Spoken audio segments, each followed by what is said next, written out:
सामान्यतया हामीलाई आइपिओ नपर्दा चिन्ता हुन्छ। तर अहिले रिलायन्स स्पिनिङ मिल्स लिमिटेडको आइपिओ बाँडफाँड भइसकेको भए पनि उक्त शेयर लामो समयसम्म नेप्सेमा सूचीकृत हुन नसक्दा लगानीकर्तामा ठूलो चिन्ता देखिएको थियो र आज नयाँ ओपनिङ प्राइस रेन्ज सम्बन्धी निर्णयपछि फेरि लगानीकर्तामा चासो र चिन्ता दुवै बढेको छ। यस निर्णयले बजारमा कस्तो प्रभाव पार्न सक्छ भन्ने विषयमा हामी यस भिडियोमा विस्तृत रूपमा बुझ्नेछौँ। यदि तपाईँ हाम्रो च्यानलमा नयाँ हुनुहुन्छ भने कृपया सब्स्क्राइब गर्न नबिर्सनुहोस्। आगामी अपडेट र नयाँ जानकारीका लागि बेल आइकन पनि अवश्य थिच्नुहोस्।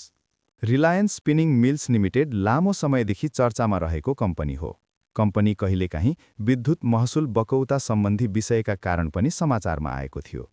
केही प्रक्रियागत कारणले गर्दा आइपिओ बाँडफाँड भएको 1 महिनाभन्दा बढी समय बित्दा पनि शेयर सूचीकरण ढिला भयो, जसले थप चर्चा सृजना गर्यो। धितोपत्र सूचीकरण विनियमावली 2075 अनुसार कम्पनीले सूचीकरणका लागि निवेदन पेश गरेपछि 30 दिनभित्र शेयर नेप्सेमा सूचीबद्ध गरिसक्नुपर्ने व्यवस्था छ। तर आवेदन दिएको 1 महिना बितिसक्दा पनि हिजोसम्म नेप्सेमा कारोबार सुरु भएको थिएन। तर आज रिलायन्स स्पिनिङ मिल्स लिमिटेडका 1,90,00,000 इकाई शेयर नेप्सेमा सूचीबद्ध भएका छन्। यसमा प्रवर्धक शेयर र सर्वसाधारणलाई जारी गरिएको शेयर दुवै समावेश छन्। रिलायन्स स्पिनिङ प्राली विक्रम सम्वत 2051 सालमा कम्पनी दर्ता कार्यालयमा दर्ता भएको हो। 4,300 भन्दा बढी कर्मचारी सहित यो देशकै ठूला उत्पादन कम्पनीहरूमध्ये एक हो। कम्पनीले अन्तर्राष्ट्रिय स्तरका पोलिस्टर, भिस्कस र एक्रिलिक यार्न उत्पादन गर्दछ, जुन मुख्य रूपमा भारत र टर्कीमा निर्यात हुन्छ। यसका 2 उत्पादन इकाइ खनार र दुहबी सुनसरीमा अवस्थित छन्। रिलायन्स स्पिनिङ मिल्सले गत पुस 7 गते बुक बिल्डिङ विधिबाट आइपिओ जारी गरेको थियो। प्रति शेयर मूल्य रु 820 रुपैयाँ 80 पैसा निर्धारण गरिएको थियो। 18,495 जना लगानीकर्ताले प्रति व्यक्ति 50-50 किता शेयर प्राप्त गरेका थिए, जसको कुल रकम रु 41,040 पर्न जान्छ। पहिले नेप्सेमा खुल्ने मूल्य दायरा कम्पनीको नेटवर्थको 3 गुणासम्म निर्धारण गरिन्थ्यो।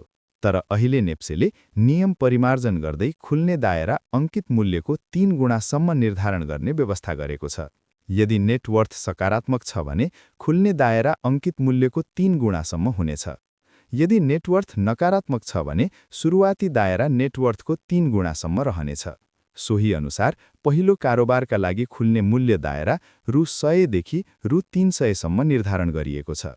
आर्थिक वर्ष विक्रम सम्वत 2082-83 को दोस्रो चौमासिक वित्तीय प्रतिवेदन अनुसार रिलायन्स स्पिनिङ मिल्सको प्रति शेयर नेटवर्थ रु 490 रुपैयाँ 54 पैसा रहेको छ। आइपिओ स्वीकृतिको समयमा कम्पनीको नेटवर्थ करिब रु 250 रुपैयाँ 80 पैसा थियो। पुरानो विधि अनुसार खुल्ने दायरा करिब रु 250 रुपैयाँ 80 पैसादेखि रु 752 रुपैयाँ 40 पैसासम्म हुन सक्थ्यो। तर नयाँ प्रावधान अनुसार अब अधिकतम ओपनिङ प्राइस रु 300 सम्म मात्र हुन सक्ने अवस्था बनेको छ। अब प्रश्न उठ्छ, यदि शेयर रु 300 बाट कारोबार सुरु भयो भने लगातार 10% को सकारात्मक सर्किट लाग्दा मूल्य कति पुग्ला?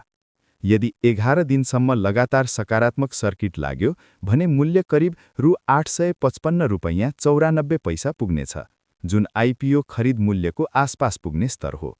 र यदि 20 दिनसम्म लगातार सकारात्मक सर्किट लाग्यो भने मात्र मूल्य करिब रु 2018 रुपैयाँ पुग्न सक्छ। यसले साधारण लगानीकर्तामा ठूलो चासो उत्पन्न गरेको छ। अब कारोबार सुरु भएपछि आरएसएमएल सङ्केत अन्तर्गत सूचीकृत यस शेयर कति माथि जान सक्छ? यस घटनाले भविष्यमा बुक बिल्डिङ विधिबाट शेयर जारी गर्ने अन्य कम्पनीहरूलाई प्रेरणा पनि दिन सक्छ र चुनौती पनि। रिलायन्स स्पिनिङ मिल्सको आइपिओ अनुभवले हामीलाई के सिकाउँछ भने आइपिओ जारी हुनु र बाँडफाँड हुनु मात्र पर्याप्त हुँदैन। नियामकीय स्पष्टता, मूल्य निर्धारण प्रक्रिया र बजार पारदर्शिता उत्तिकै महत्त्वपूर्ण छ। यस विषयमा तपाईको विचार के छ? के नयाँ ओपनिङ प्राइस रेन्ज निर्णय लगानीकर्ताका लागि सकारात्मक छ कि चुनौतीपूर्ण?